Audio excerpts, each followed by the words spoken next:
बिस्मिल्लाहिर्रहमानिर्रहीम।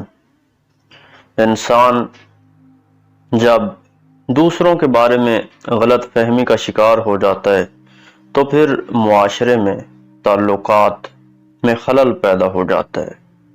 छोटी छोटी गलत फहमियाँ जब इंसान में पैदा होना शुरू हो जाती हैं तो इससे बड़े बड़े रिश्ते फिर कमज़ोर हो जाते हैं।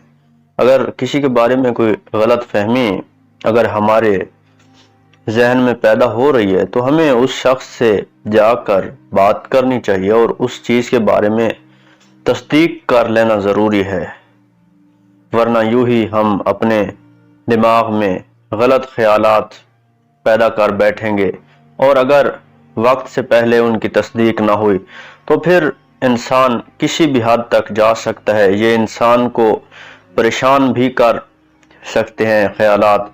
तो हमें चाहिए कि हम जब किसी के बारे में कोई गलत फहमी का शिकार हों तो इस गलत फहमी को जाकर दूर करें, उससे पूछें इस बारे में। ये सबसे बेहतर तरीका है किसी को जानने का, किसी के साथ ताल्लुकात कायम रखने का। गलत फहमियाँ रिश्तों को कमज़ोर करती हैं, इसलिए हमें गलत फहमियों का शिकार नहीं होना चाहिए, बल्कि गलत फहमियों को हमेशा दूर करते रहना चाहिए, प्यार को बढ़ाना चाहिए, मोहब्बत को बढ़ाना चाहिए।